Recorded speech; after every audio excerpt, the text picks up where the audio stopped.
making a winter cover for my pond.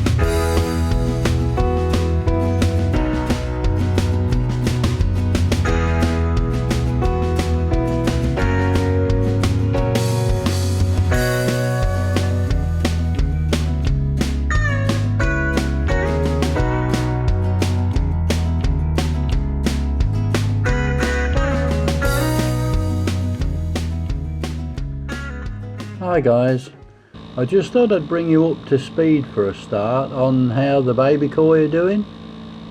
So I just thought I'd show you a bit of video of how they're getting on, and they're in the shed in the tank and they're coming on really well.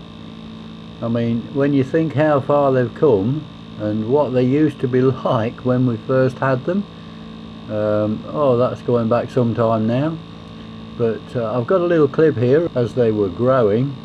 And when you look at that and then look at what we got now, it's absolutely marvellous.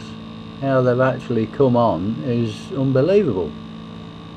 So it just goes to show, never give up on your baby koi. I mean, after I did lose several, what they're actually turning out like, when you think that these were probably what you'd call the runt of the spawning, these were all the small tiny ones that probably people throw away. I mean, I couldn't do that, but some do.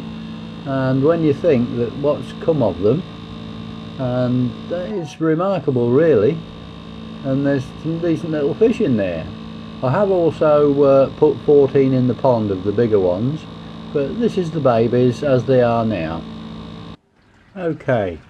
Now, as a lot of you may have seen in my last video, I connected a pond heater into the main line just before my filters, and in this video what I want to make is a pond cover.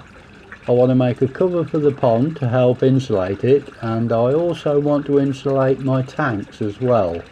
I've got to find some sort of insulation for them, but the main thing is going to be building a pond cover to try to retain some of the heat, to keep the cost down as much as possible. As we know, it's not going to be cheap to heat a pond. None of us know exactly, or seem to know exactly, what it's going to cost us to heat this pond. So what I've got to do is insulate as much as possible, and what I will do is let you guys know what it is actually costing me to heat this pond. I'm not going to actually heat it up. What I want to do is just hold it above 10 degrees. 10 degrees should be good for them. As you know, koi don't like the cold if it gets really cold. Last winter my pond got down to 2 degrees and I felt really sorry for them. Bless them. But this time I'm going to try to hold the temperature at around 10 degrees. Now I have ordered some polycarbonate PVC like they use on the greenhouses, so that should be here today, so I'm hoping to get stuck into the build today.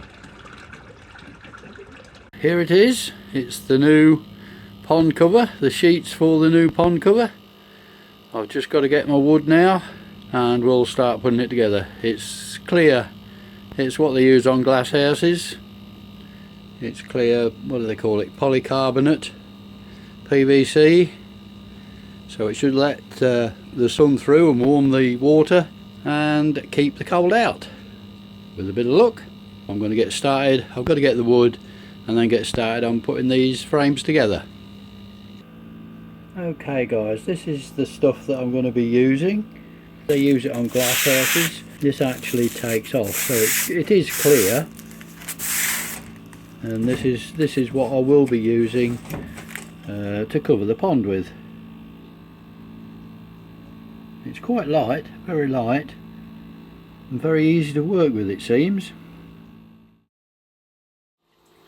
Well, what you can see here Here's the frames that I'm making up that will actually stretch across the pond. I want 7 of these roughly, and then I've got to fit them the other side somehow so that they don't rest on the plants, because I've got plants all down one side of my pond. Doesn't make it easy, but these are the frames that I'm making up. So I'm going to press on. I've got 7 of these to make. Well guys, as you can see, I've got the pond covered down for winter, but now I've got that on it, it does seem to be holding it at 11 degrees. The nights aren't cooling the water quite as bad. I haven't yet turned the heater on because it's not dropped below 10 degrees yet. When it does, then I shall switch the heater on and we'll find out what it costs to run. But at the moment it's just the covers on the pond. Then as you can see, if we get a nice sunny day, I can just prop the tops up and let a bit of air into the pond and a bit of sun into the pond, and then tea time I shall drop them back down again. Also winter time, I mean, I've got no herring problems at all at the moment. It's ideal for that, and winter time is the worst for herons.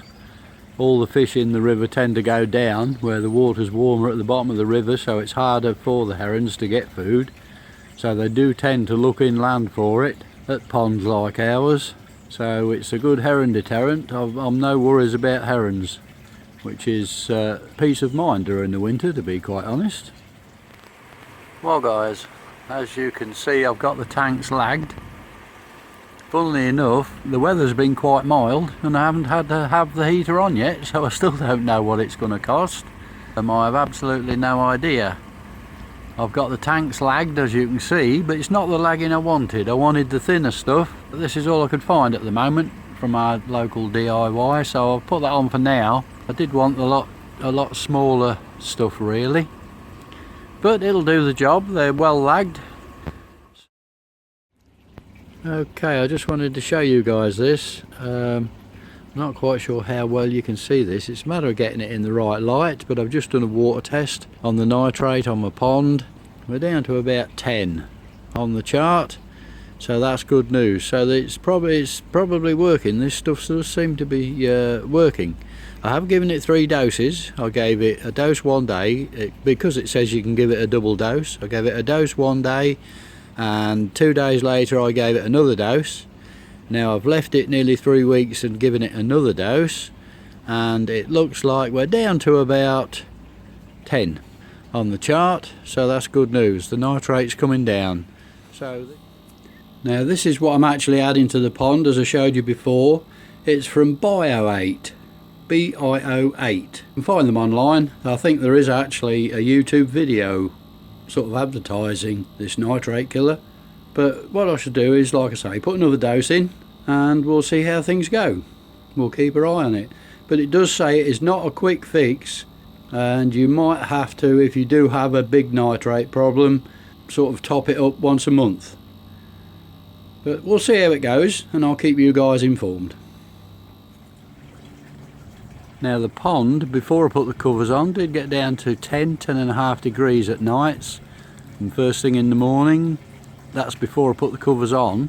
So let's nip and have a look at what it's like now. It's a nice mild day today, so I've got the tops up, give them a bit of proper daylight. But let's nip and have a look what sort of temperature we're running now since I've had the covers on. Well, as you can see there, we're now running 12.7. That's because the cold nights aren't cooling it down anymore. The covers are protecting it at night. And like I say, when we get a nice mild day, it's about 17 today, which is quite good. So I've got the tops up to help it, but we are getting low temperatures at night and the covers are just protecting it. So I'm keeping about 12.5 degrees, which is really good. I'm quite pleased with the covers. I'm not having to use the heater at all at the moment, touch wood. So the covers are doing their job. Well guys, it's 11 o'clock at night and all the covers are covered in ice. It's about 3 degrees out here, probably less now. It was 3 degrees, it's probably even less. And the pond is still holding 10 degrees, so the lagging is really paying off. And I still haven't had to put the heater on yet. As it's holding 10 degrees, I'm not going to put the heater on yet. Well, that's it for this video. Thanks for watching. Take care, and as always, happy ponding.